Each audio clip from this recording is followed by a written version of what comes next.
Las nieblas de Avalon, Libro 2, La Reina Suprema, de Marion Zimmer Bradley, capítulo 15.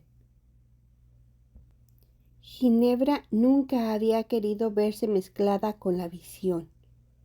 ¿No se decía en las Sagradas Escrituras que ningún hombre sabía lo que podía ocurrir en un día?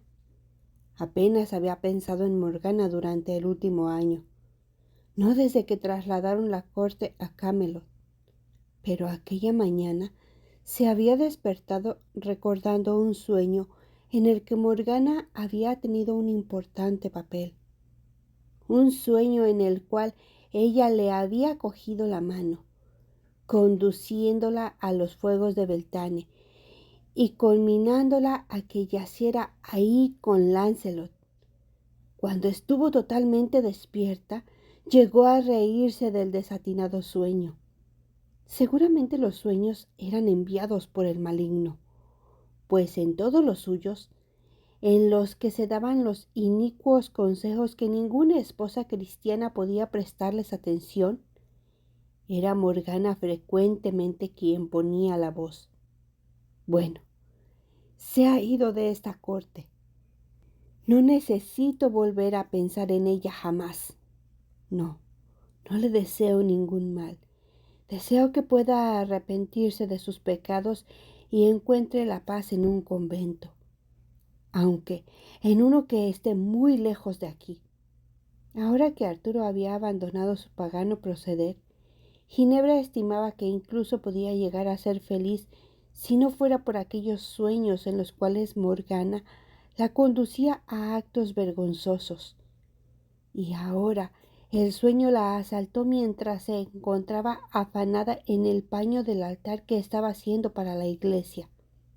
La asaltó con tanta intensidad que le pareció perverso hallarse sentada y bordando con hebras de oro mientras pensaba en Lancelot. Soltó la hebra y susurró una plegaria, mas sus pensamientos prosiguieron, implacables. Arturo, cuando se lo rogó en Navidades, le prometió que prohibiría la fiesta de los fuegos de Beltane en la campiña. Creía que lo habría hecho antes, de no ser porque Merlín lo había impedido. Sería difícil para cualquiera, reflexionó Ginebra, no amar al anciano. Era tan bueno y gentil. Si fuera cristiano, sería para ella mejor que cualquier sacerdote. Pero Taliesin había dicho que no era justo para el pueblo que le quitaran la conciencia de una diosa que cuidaba de sus campos y cosechas, de la fertilidad de las bestias y de la de sus vientres. De seguro que poco había de pecar un pueblo semejante. Todo cuanto podían hacer era labrar los campos y plantar las cosechas para conseguir bastante pan como para mantenerse lejos del alcance de la muerte. No era de esperar que el maligno se molestase con tales personas.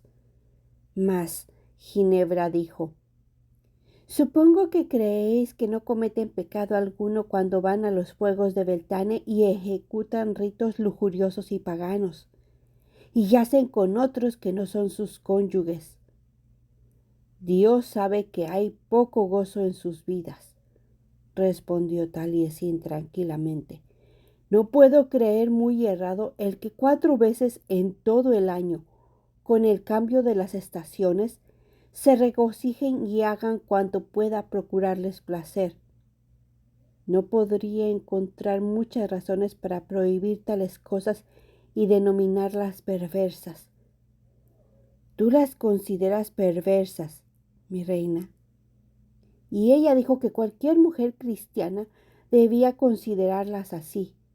Ir a los campos y bailar desnudas y yacer con el primer hombre que les mandasen. Le parecía indecente, vergonzoso y perverso. Taliesin sacudió la cabeza suspirando. «Sin embargo, mi reina, nadie puede ser dueño de la conciencia de otro, aun cuando lo consideres vergonzoso y perverso. ¿Pretendes conocer lo que es correcto para otro? Ni siquiera el sabio puede saberlo todo. ¿Y acaso los dioses tengan otros propósitos de los que nosotros, con nuestro pobre conocimiento, podemos ver?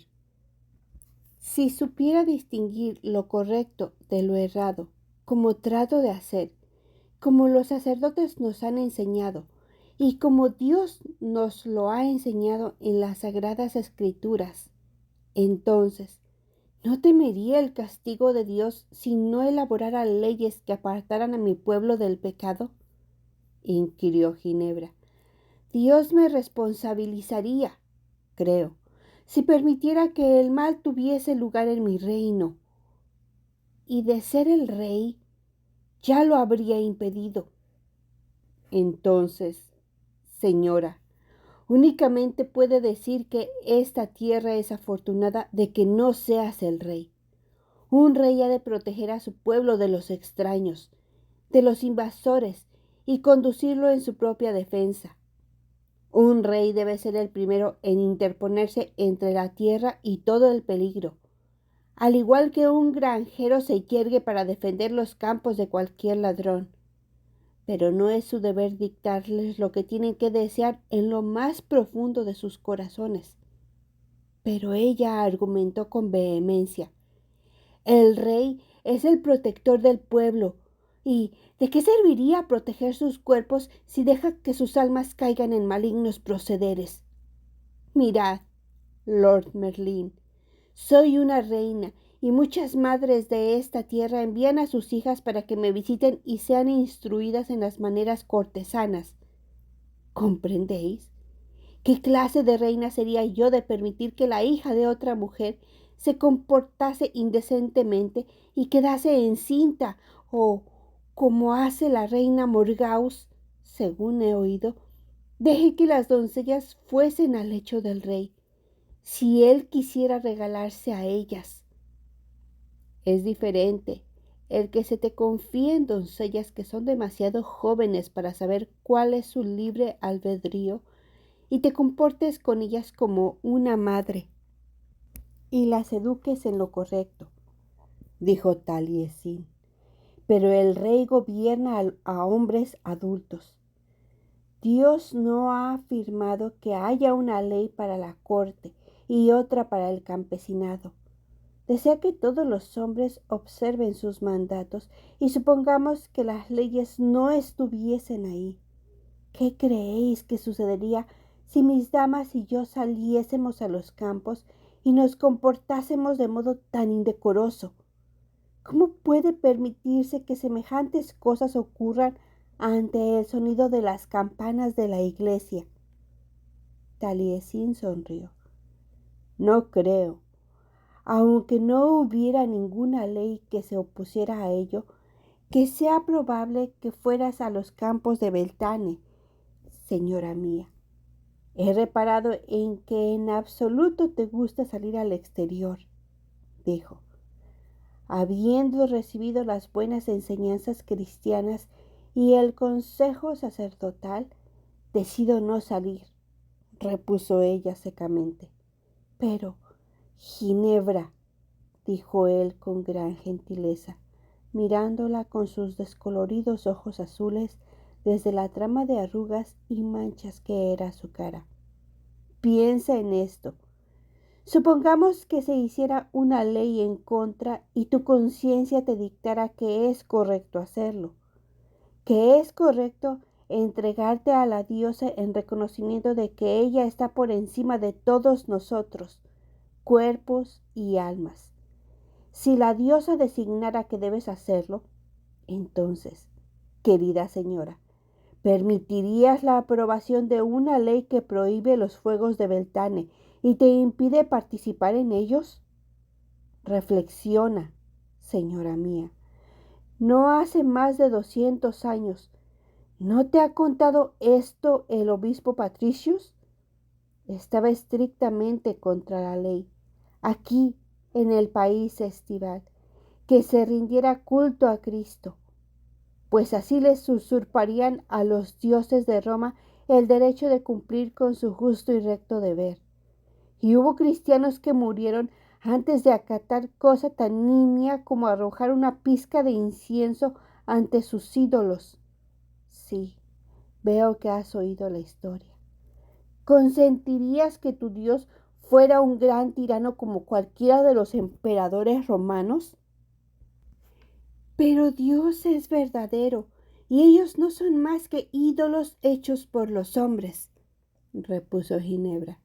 No es así, dijo Taliesin.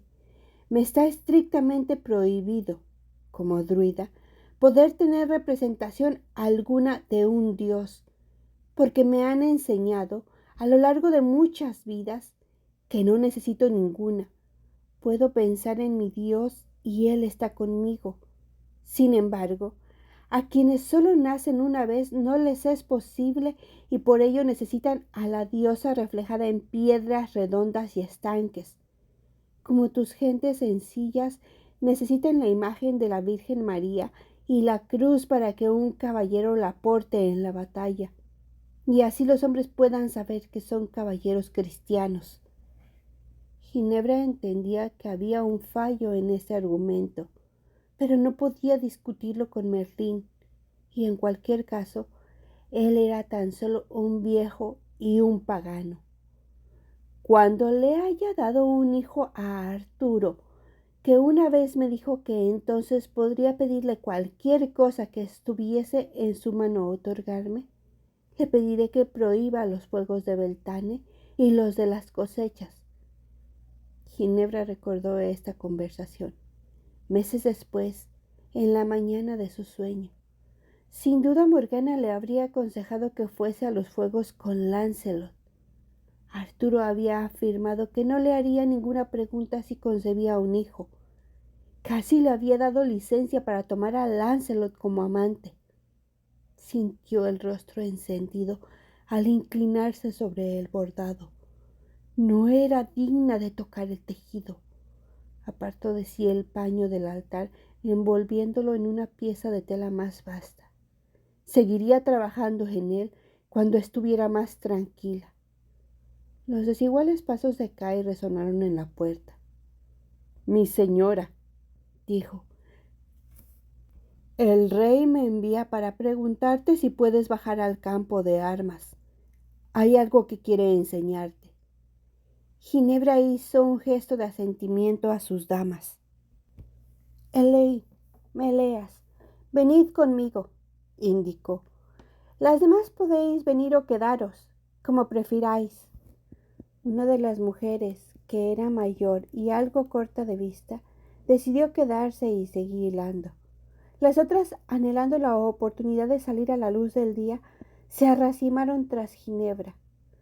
Por la noche había nevado, pero el rigor del invierno no estaba en su punto más álgido, y ahora iba fundiéndose rápidamente al sol. Por entre la hierba se veían pequeños bulbos que iban dando hojas. Dentro de un mes, aquel sería florido paraje. Cuando llegó a Camelot, su padre, Leodengrance, le envió a su jardinero favorito para que decidiera qué hierbas y vegetales crecerían mejor en aquel sitio. Mas el lugar había sido una fortaleza mucho antes de la época romana y en él crecían ya algunas hierbas.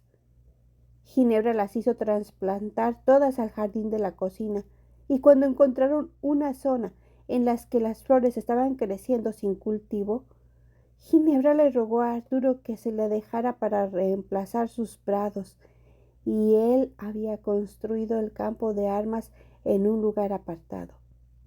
Levantó la mirada tímidamente. Según cruzaban los prados, eran tan abiertos, estaban tan próximos del cielo. Caerleón descansaba cerca de la tierra. Aquí, en Camelot, los días lluviosos era como estar en una isla de bruma y niebla, como Avalon. Mas en los días claros y luminosos, como aquel, se hallaba alto y expuesto para poder dominar todo el territorio en derredor, y situándose en el borde del otero podía ver millas y millas de colinas y bosques. Era como estar demasiado cerca del cielo, Probablemente no debía ser correcto que los seres humanos, meros mortales, pudieran divisar tanto. Pero Arturo dijo que incluso cuando la tierra disfrutaba de paz, el castillo del rey debía ser de difícil acceso. No fue Arturo quien salió a su encuentro, sino Lancelot. Parecía incluso más apuesto, pensó Ginebra. Ahora que no tenía que mantener siempre recortado el pelo para ponerse el yelmo de guerra, lo había dejado crecer y le llegaba hasta los hombros. Se había dejado una corta barba. Apreciaba sus gustos, aunque Arturo se burlase de él y lo tildara de vanidoso. Arturo llevaba el pelo corto como un soldado y hacía que los chambelanes lo afeitasen a diario, tan cuidadosa y ajustadamente como se peinaba el pelo. Señora, el rey te está esperando, dijo Lancelot. La tomó del brazo escoltándola al conjunto de asientos que Arturo había hecho construir cerca de las barandillas de madera del campo de los ejercicios. Arturo le hizo una reverencia, dando las gracias a Lancelot con una sonrisa mientras cogía a Ginebra de la mano. Aquí, Ginebra, siéntate a mi lado. Te he hecho venir porque quería mostrarte algo especial. Mira. Pudo distinguir un grupo de jóvenes caballeros y algunos de los muchachos que servían en la casa del rey, que estaban afanados en una batalla simulada en el patio, divididos en dos grupos.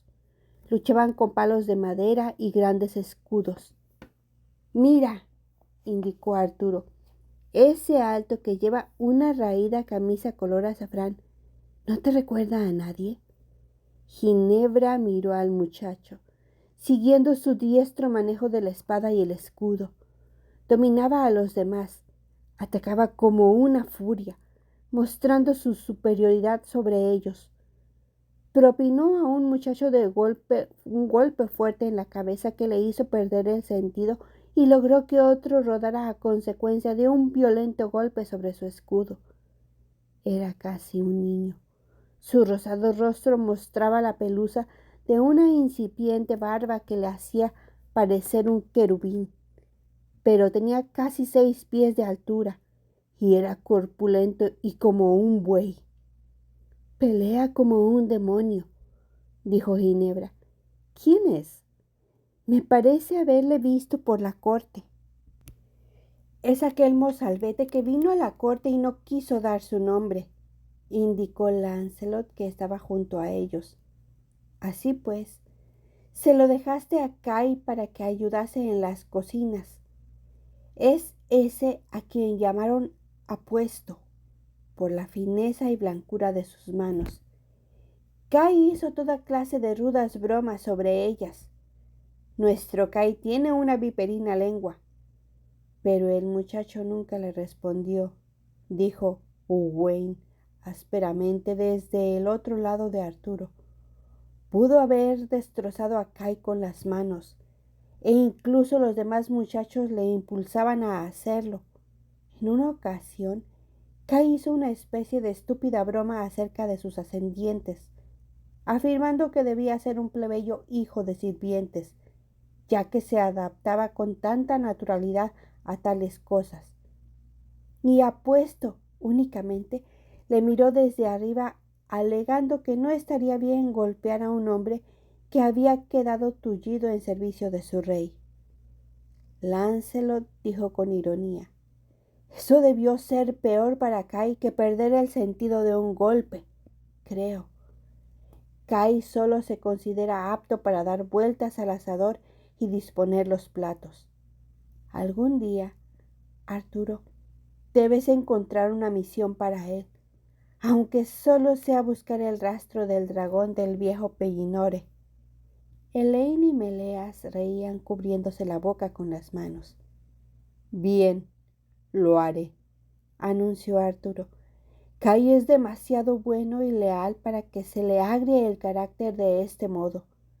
¿Sabes que le habría otorgado Caerleón, mas no lo hubiera aceptado?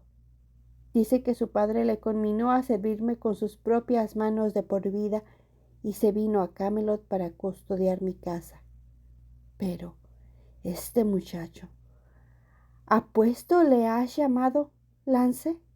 ¿No te recuerda a alguien, mi dama? Estudió al joven que estaba cargando ahora contra el último grupo de oponentes, con el pelo largo y rubio, ondeando al viento. Tenía una amplia y despejada frente y una gran nariz. Las manos, aferrando el arma, eran blancas y parecían suaves. Entonces miró más allá de Arturo, a otro que tenía una nariz semejante y ojos azules, aunque estuvieran escondidos tras un lanudo cabello rojizo. «Es igual que Owain», dijo, como si fuera algo escandaloso. «Dios nos ayude, pues así es», exclamó Lancelot riendo, «y nunca me había fijado, a pesar de verlo a menudo. Yo le di esa camisa color azafrán, no tenía ninguna digna de tal nombre. Y otras cosas también», añadió Owain.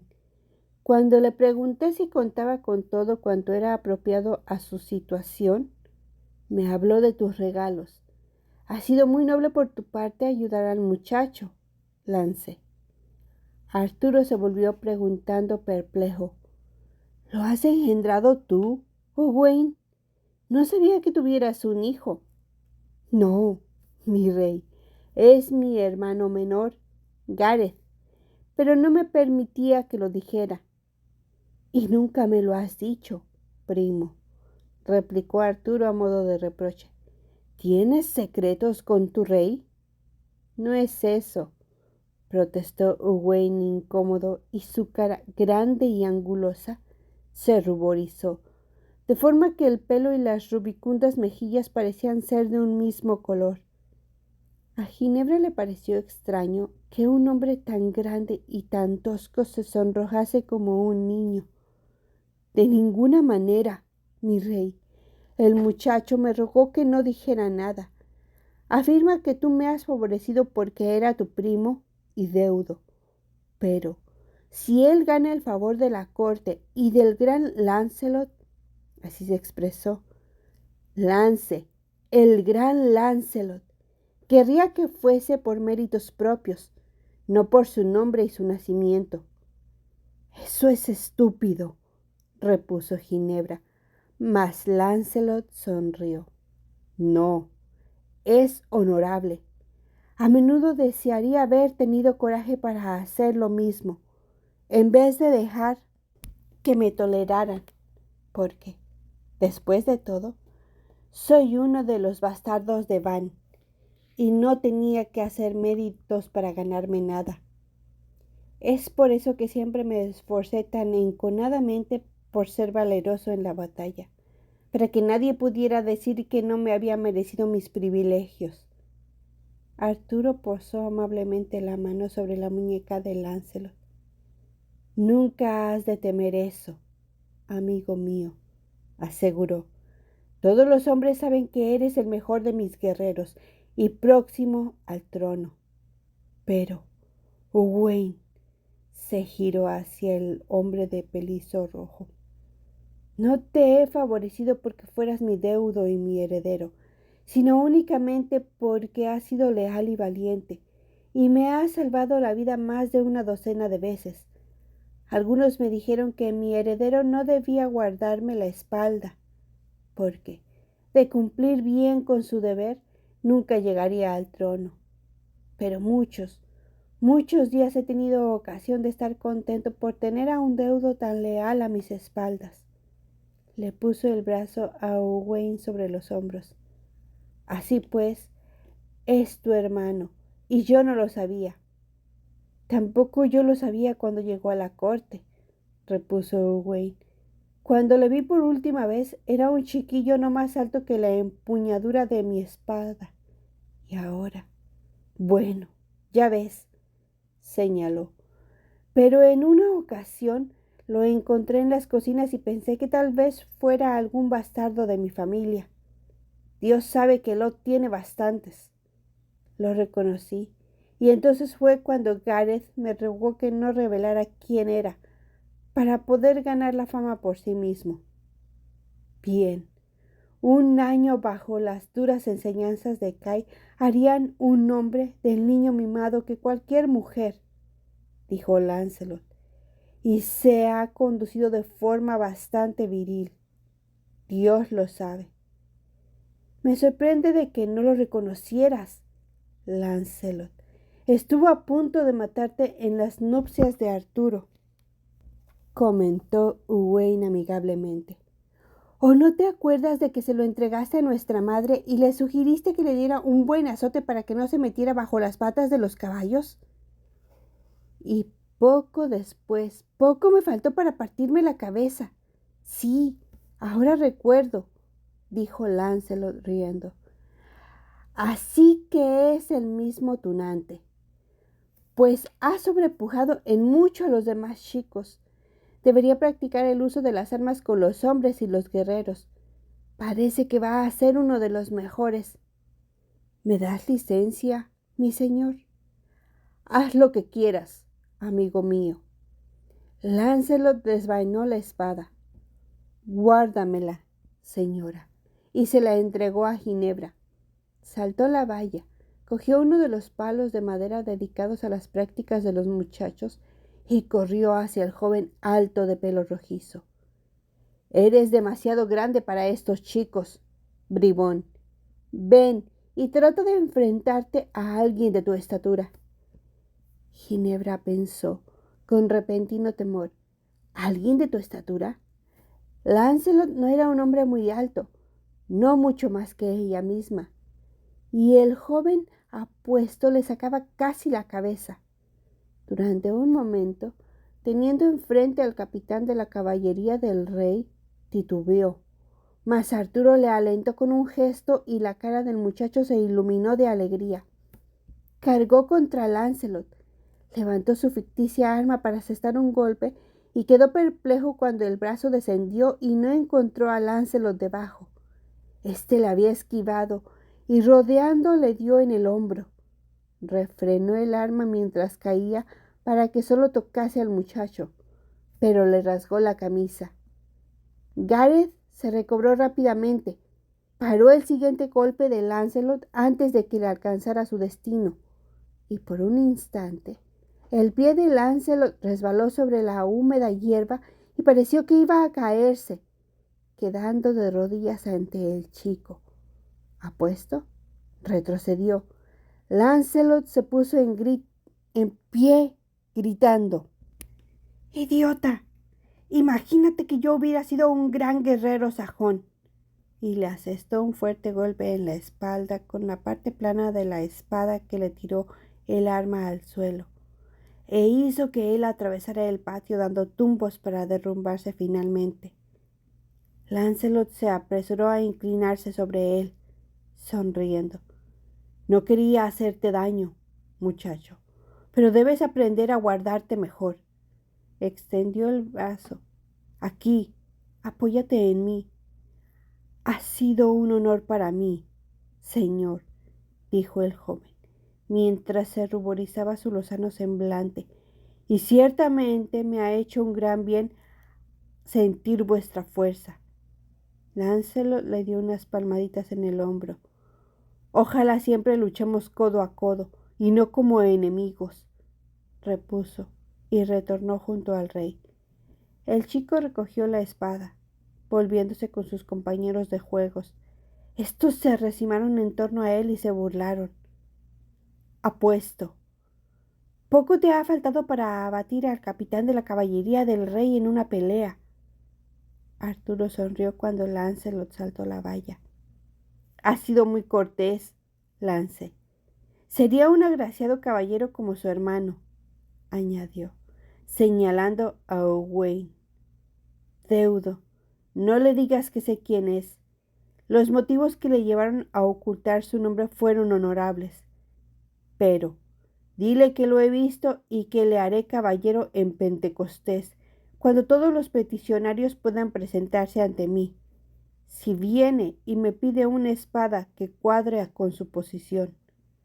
A Owain se le iluminó la cara. Ahora, pensó Ginebra, cualquiera que los haya visto a ambos puede descubrir el parentesco, pues sus sonrisas son idénticas. Te lo agradezco, mi rey y señor. Ojalá pueda servirte tan bien como yo lo he hecho. Difícilmente podría hacer eso, repuso Arturo afectuosamente. Soy afortunado con mis amigos y caballeros. Ginebra se dio cuenta de que Arturo verdaderamente inspiraba amor y devoción en todos. Era ese el secreto de su reinado, porque, aunque se mostraba diestro en la batalla, no era un gran guerrero. Más de una vez en los combates simulados con los que se divertían y se mantenían prestos para la lucha, había visto a Lancelot e incluso al viejo Pellinor descabalgarlo o abatirlo. Arturo nunca se encolerizaba o consideraba herido su orgullo. Siempre decía de buen talante que estaba contento de que le guardaran tan magníficos luchadores y que era mejor tenerlos por amigos que por enemigos. Poco después, los muchachos recogieron las armas de prácticas y se fueron. Owain los siguió para hablar con su hermano, y Arturo condujo a Ginebra hacia la muralla fortificada. Camelot se hallaba en la cumbre de una alta y ancha colina rasa, y sobre ésta, en el interior de la muralla, habían construido el castillo y la ciudad. Ahora Arturo condujo a Ginebra hasta la posición ventajosa que era su favorita, donde podía situarse sobre la muralla y otear todo el amplio valle. Ella sintió vértigo y se aferró al muro. Desde donde se encontraba podía divisar la isla que fuera su hogar en la infancia, el país del rey Leodengrance, y un poco más al norte, la isla que se ovillaba como un dragón dormido. Tu padre envejece y no tiene ningún hijo, dijo Arturo. ¿Quién gobernará después de él? No lo sé. Probablemente pretenderá que designes a alguien para que reine como regente en mi lugar, repuso Ginebra. Una de sus hermanas había muerto de parto en la lejana Gales y la otra en un asedio al castillo, y la segunda esposa de su padre no le había dado ningún hijo. Así pues, Ginebra era la heredera de aquel reino. Mas, ¿cómo podría ella, una mujer, protegerlo de quienes codiciaban tierras? Miró más allá de los dominios de su padre y preguntó: ¿Tu padre, el Pendragon, fue también ungido rey en la isla del dragón? Tal me dijo la señora de Avalon, y por eso empeñó siempre su lealtad en amparar la vieja religión, y a Avalon, como yo, repuso Arturo meditabundo, y permaneció contemplando la isla del dragón. Ella se preguntó qué pagano sinsentido estaría ocupando su mente. Pero, cuando te volviste hacia el Dios verdadero, te fue otorgada la mayor de las victorias, haciendo que expulsaras a los sajones de esta tierra por siempre jamás. Es estúpido afirmar eso, dijo Arturo. Creo que una tierra nunca puede estar a salvo por siempre jamás, sino únicamente mientras Dios lo quiera. Y Dios te ha dado toda esta tierra, Arturo, para que puedas regirla como un rey cristiano. Es igual que lo que le sucedió al profeta Elías. El obispo me relató esa historia. Cuando partió con los sacerdotes de Dios y se encontró con los de Baal, cada uno invocó a su Dios. El único Dios resultó ser el más grande, y Baal solo un ídolo, pues no les respondió. Si Avalon guardara algún poder, ¿te habrían Dios y la Virgen concedido tamaña victoria? Mis ejércitos expulsaron a los sajones y aún puedo ser castigado por perjurio, alegó Arturo. Aborrecía verlo cuando las líneas del quebranto le afloraban el rostro. Se desplazó hacia el sur, esforzando su vista. Desde aquí, mirando con atención, se podía divisar la cima de la iglesia de San Miguel que se yergue sobre Tor, la iglesia que fuera construida porque San Miguel, el señor del submundo, luchaba por mantener a los dioses de los paganos del Averno. Solo que, a veces, se difuminaba ante sus ojos y veía Thor coronado por un anillo de piedras. Las monjas de Glastonbury le habían dicho que así era en los tiempos paganos y que los sacerdotes se habían afanado para arrancar las piedras y alejarlas de ahí. Supuso que avistaba lo pagano por ser una mujer pecadora. En una ocasión, soñó que Lancelot y ella estaban yaciendo juntos bajo el anillo de piedras, y él obtuvo de ella lo que nunca le había dado. Lancelot era tan bueno, nunca la presionaba para conseguir más de lo que una mujer cristiana y una esposa podía dar sin caer en la deshonra, aunque estaba escrito que el mismo Cristo había dicho: quien quiera que mire a una mujer con deseo ha cometido adulterio ya en su corazón. Así pues, había pecado con Lancelot y no había ningún atenuante. Ambos estaban condenados. Se estremeció y apartó la mirada de Thor, porque le pareció que Arturo podía leerle los pensamientos.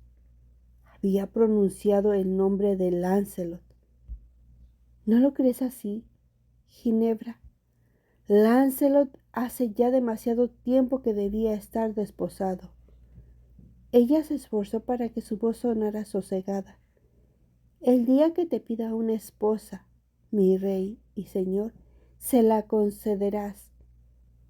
Pero no me la pedirá, repuso Arturo. No tiene intención de abandonarme. La hija de Pellinore sería una buena esposa para él, y es tu prima. ¿No lo crees apropiado? Lancelot no es rico. Van tiene demasiados bastardos para darle mucho a ninguno de ellos. Sería una buena boda para ambos. Sí, sin duda tienes razón, dijo Ginebra. Helene lo sigue con los ojos como hacen los muchachos en las justas, ansiando una palabra amable o incluso una mirada. Aunque le doliera el corazón, quizá fuera mejor que Lancelot se casase.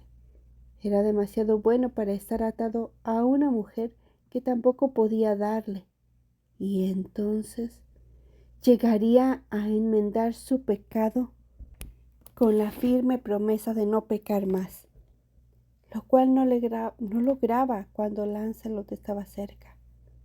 Bien, volveré a hablar de ello con él. Afirma que no tiene ninguna intención de desposarse, pero le haré comprender que eso no significa exiliarse de mi corte. ¿No sería bueno para mí y los míos que nuestros hijos algún día pudieran jugar con los hijos de Lancelot? Quiera Dios que ese día llegue, dijo Ginebra, y se santiguó. Permanecieron juntos en las alturas, mirando hacia el país estival que se extendía ante ellos. Hay un jinete en el camino, anunció Arturo, con los ojos puestos en el sendero que conducía al castillo. Luego, según se acercaba el jinete, dijo: es Kevin, el arpista. Viene de Avalon, y al menos esta vez ha tenido bastante juicio para viajar con un sirviente.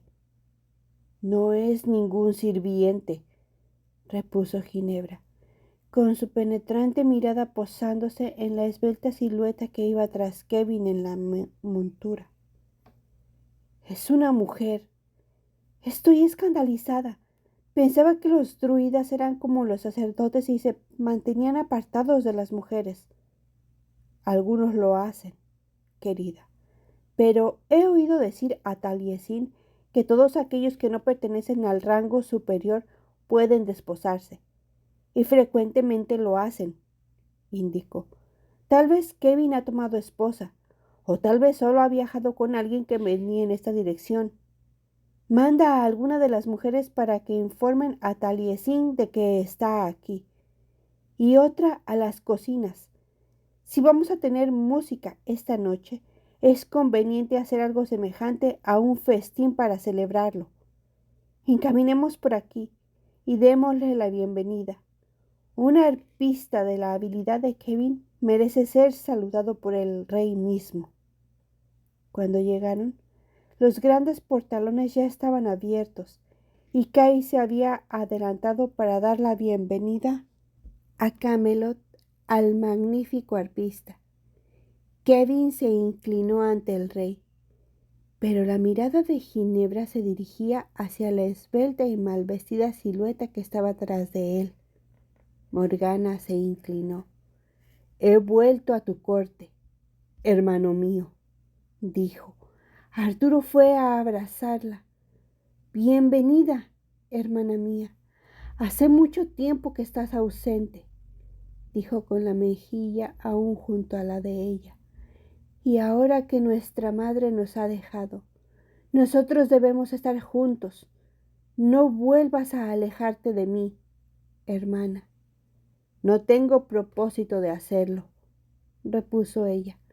Ginebra fue también a abrazarla y sintió el cuerpo de Morgana huesudo y delgado al contacto con sus brazos. «Tienes aspecto de haber estado largo tiempo en el camino, hermana mía», dijo. «Es cierto, vengo de muy lejos», repuso Morgana, y Ginebra retuvo su mano mientras entraba. «¿Dónde has estado?» «Te sentía tan distante. Casi llegué a pensar que nunca regresarías», dijo Ginebra. «Yo también casi llegué a pensarlo», repuso Morgana, y Ginebra observó que evitaba decir dónde había estado. «Las pertenencias que nos dejaste, el arpa, los vestidos y todas esas cosas se quedaron en Caerleón. Mañana haré que los traigan tan rápidamente como pueda cabalgar un mensajero», le anunció Ginebra, mientras la conducía a la estancia en que dormían las mujeres. «Hasta entonces, si te place, te prestaré un vestido. Has estado viajando mucho tiempo, hermana, y das la impresión de haber estado durmiendo en un establo. ¿Te han atacado ladrones despojándote de tu equipaje?» «Ciertamente he tenido mala suerte en el camino», repuso Morgana. «Y si quisieras enviar a alguien para que pueda asearme y ponerme ropa limpia, te bendeciría. Me gustaría que me prestaras un peine y horquillas para el pelo y un blusón». «Mis vestidos serán demasiado largos para ti», le advirtió Ginebra. «Pero sin duda podrás acortarlos un poco hasta que hayan llegado los tuyos. Me complacerá proporcionarte velos, blusones y también zapatos. Con esos parece que hubieras caminado hasta Lothian y regresado de ahí». Le hizo señas a una de las sirvientas. «Trae el vestido rojo y el complemento que va con él, un blusón, mi otro par de zapatos para la casa y calzas. Elige todo de forma que la hermana de mi señor vaya ataviada según cuadra a su alcurnia, y haz que traigan una bañera y a una sirvienta». Miró desdeñosamente el traje que Morgana se estaba quitando y añadió: «Si ese no puede ser convenientemente oreado y lavado, dáselo a una de las vaqueras». Cuando Morgana apareció en la mesa del rey, llevaba puesto el vestido rojo que prestaba color a su morena piel y le sentaba bien. Le rogaron que cantase, mas se negó, alegando que, estando Kevin, nadie querría oír piar a un petirrojo cuando se encontraba cerca a un ruiseñor. Al día siguiente, Kevin solicitó una audiencia privada con Arturo, y el rey, Taliesin y él mismo estuvieron encerrados durante muchas horas, e incluso pidieron que les llevasen ahí la cena, y Ginebra nunca supo de qué hablaron. Arturo le contaba poco sobre los asuntos de Estado. Indudablemente, estaban airados con él porque había decidido incumplir los votos hechos a Avalon, aunque tarde o temprano debían aceptarlo. Él era un rey cristiano y Ginebra tenía otras cosas en que pensar. En aquella primavera se declararon fiebres en la corte y algunas de las mujeres cayeron enfermas, de manera que hasta Pascua no dispuso de asueto para pensar en otra cosa. Nunca había imaginado que se alegraría de la presencia de Morgana, que sabía mucho sobre hierbas y curaciones, y estimó que, gracias a ello, no se produjeron muertes en la corte. En los alrededores, según oyó, muchos murieron, en su mayoría niños pequeños y ancianos. Su pequeña hermana de padre, Isota, cogió las fiebres, pero su madre se enteró y no permitió que permaneciese en la corte, por lo que fue enviada de vuelta a la isla. Y más tarde, aquel mismo mes, Ginebra se enteró de que había muerto. Se dolió por la muchacha. Había llegado a tomarle cariño y esperaba desposarla con uno de los caballeros de Arturo cuando fuera mayor. También Lancelot se contagió de las fiebres. Arturo dio órdenes de que fuese alojado en el castillo y asistido por las mujeres. Mientras hubo peligro de contagio, no se acercó a él. Abrigaba esperanzas de volver a quedarse encinta, aunque no sucedió así. Solo esperanzas e ilusiones. Cuando empezó a recuperarse, fue con frecuencia a sentarse a su lado. Morgana iba también a tañer el arpa mientras estuvo imposibilitado para abandonar el lecho. Un día, observándoles cuando hablaban de Avalon, Ginebra captó la mirada de Morgana y pensó: sigue amándolo. Sabía que Arturo aún confiaba en eso. Unos esponsales entre Morgana y Lancelot, y observó, dominada por los celos, cómo Lancelot escuchaba el arpa de Morgana.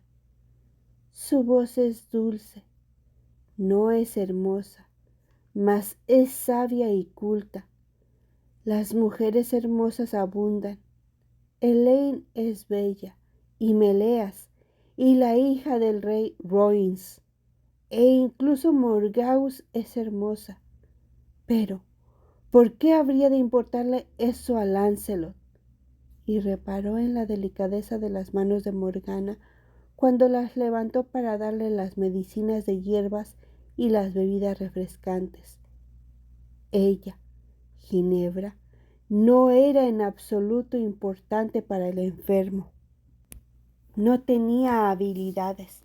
Se quedaba muda mientras Morgana hablaba, reía y le divertía. Estaba anocheciendo. Ya no pudo ver las cuerdas del arpa y estoy tan roja como una corneja. No puedo cantar más. Debes tomar la medicina, Lancelot, y luego te enviaré a tu sirviente. Él te dispondrá para que pases la noche, dijo Morgana. Con una sonrisa de resignación, Lancelot cogió la copa que le puso en las manos. Tus bebidas son refrescantes, deuda, pero ¡puff! ¿Cómo saben? Bébetela, dijo Morgana riendo. Arturo te ha puesto bajo mis órdenes en tanto estés enfermo. Sí, y no dudo de que si rehusara me azotarías y me mandarías a la cama sin cenar, mientras que si me tomo la medicina como un buen niño, me darás un beso y un pastel de miel, dijo Lancelot. Morgana sonrió. Todavía no puedes tomar ningún pastel de miel, solo rico atole. Pero Si tomas la poción, tendrás un beso de buenas noches y te hornearé un pastel de miel cuando estés lo bastante bien como para comértelo. Sí, madre, repuso Lancelot frunciendo la nariz. Ginebra pudo ver que a Morgana no le había gustado la broma. Cuando hubo vaciado la copa, se inclinó besándolo en la frente y le subió las mantas hasta la barbilla con el mismo gesto con que una madre arropa a su hijo. Bien, así, buen muchacho. Ahora duérmete, dijo ella riendo. Mas a Ginebra aquella risa le pareció amarga. Morgana se marchó y Ginebra permaneció junto al lecho de Lancelot. Tienes razón, querido mío. Deberías dormir, dijo. Estoy cansado de que Morgana siempre tenga razón, protestó Lancelot. Siéntate un rato a mi lado, amor. Él raramente se atrevía a hablarle así, mas se sentó en su lecho y dejó que le cogiese la mano. Al cabo de un momento, la tendió a su lado y la besó. Yacía en el borde del lecho y dejó que la besara una y otra vez.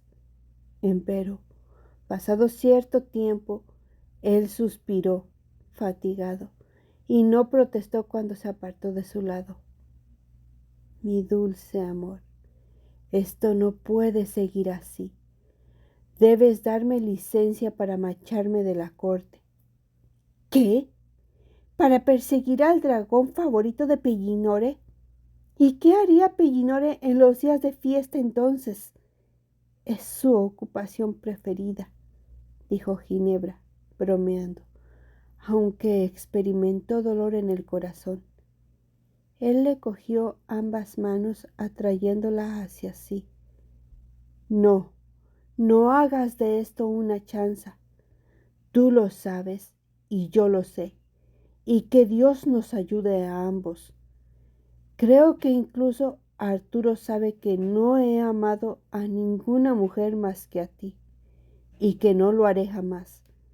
Desde la primera vez que te vi en la casa de tu padre.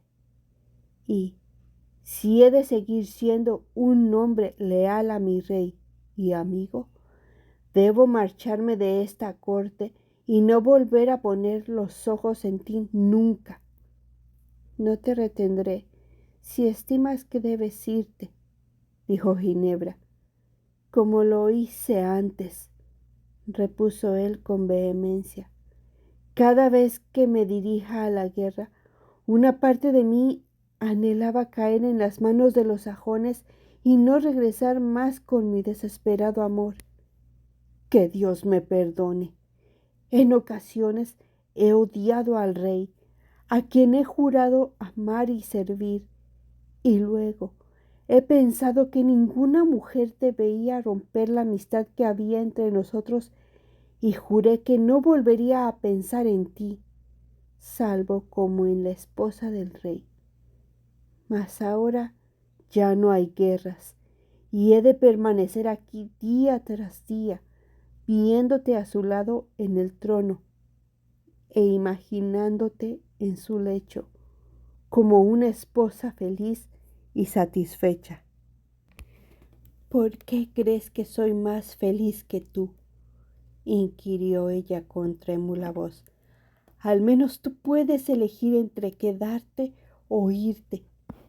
Pero a mí me entregaron a Arturo sin preguntarme si lo deseaba o no. No puedo levantarme y marcharme de la corte cuando las cosas no se ajustan a mi voluntad, sino que debo de permanecer aquí, entre estos muros, y hacer cuanto se espera de mí. Si decides irte, yo no puedo decir quédate. Si te quedas, no puedo decirte vete. Al menos tú eres libre de irte o quedarte según te plazca. ¿Crees que me proporcionaría felicidad irme o quedarme?, preguntó Lancelot, y por un instante ella creyó que iba a llorar. Luego él se dominó y dijo: Amor, ¿deseas que me vaya? Dios no quiera que te cause mayor infelicidad. Si me marcho de aquí, te resultará fácil ser una buena esposa para Arturo. Si me quedo, se interrumpió. Si estimas que tu deber es irte, dijo ella, debes irte. Y las lágrimas se deslizaron por su rostro, enturbiándole la visión. Dijo él, con la voz forzada como si tuviera una herida mortal. Ginebra. Rara vez pronunciaba su nombre completo. Siempre decía señora mía o mi reina, o, cuando se dirigía a ella distintamente, era siempre Jean. Al pronunciarlo ahora, parecióle a ella que nunca había escuchado un sonido más dulce. Ginebra, ¿por qué lloras? Debía mentir, y mentir, porque honrosamente no podía decirle la verdad. ¿Por qué? Se detuvo, y luego, con voz sofocada, prosiguió. Porque no sé cómo voy a vivir si tú te vas. Él tragó saliva, le cogió las manos entre las suyas y declaró: Pues, bien, amor, no soy rey, pero mi padre me ha dado un pequeño territorio en Britania. ¿Te irías conmigo lejos de esta corte? No sé, ¿acaso sea lo más honrado, mejor que permanecer en la corte de Arturo y hacerle el amor a su esposa? Me ama, entonces, pensó Ginebra, me quiere, y ese es el camino más honroso. Pero el pánico la inundó. Partir sola, tan lejos, incluso con Lancelot, y luego la idea de lo que todos dirían de ella sería tan terrible. Él continuaba haciéndole la mano. No podríamos regresar nunca, lo sabes, jamás. Y sería como si estuviésemos excomulgados, ambos, aunque no significaría mucho para mí. No soy tan cristiano como para preocuparme. Pero tú, Ginebra. Ella se puso el velo sobre el rostro y lloró, siendo consciente de cuán cobarde era. Ginebra, yo no te induciría a pecar. Ya hemos pecado, tú y yo, dijo ella amargamente, y de estar los sacerdotes en lo cierto, nos condenaremos por ello, añadió Lancelot con amargura, y nunca he obtenido de ti más que estos besos.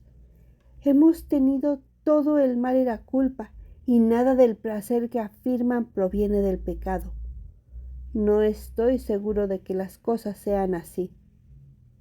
Merlín dijo algo parecido, manifestó Ginebra quedamente, y en ocasiones me parece sensato, y después vuelvo a preguntarme si no será obra del demonio para conducirme al mal. Oh, no me hables del demonio, repuso él, tendiéndola a su lado nuevamente. Mi dulce amor, querida, me iré lejos si quieres que lo haga, o me quedaré, mas no puedo soportar verte tan desdichada. No sé lo que quiero, sollozó ella, y dejó que la abrazara. Finalmente, él murmuró: Ya hemos pagado el pecado, y le cubrió los labios con un beso.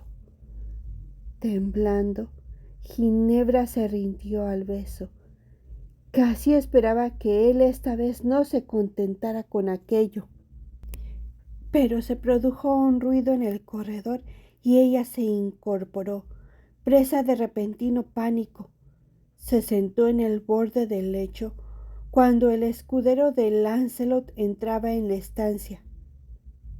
Mi señor, la dama Morgana me dijo que estabais dispuesto para descansar.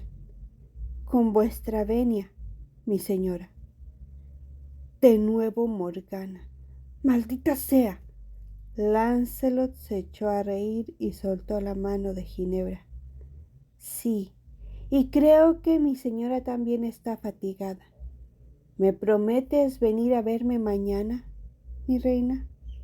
Se sintió agradecida y furiosa a la vez porque la voz de Lancelot hubiera sonado tan apacible.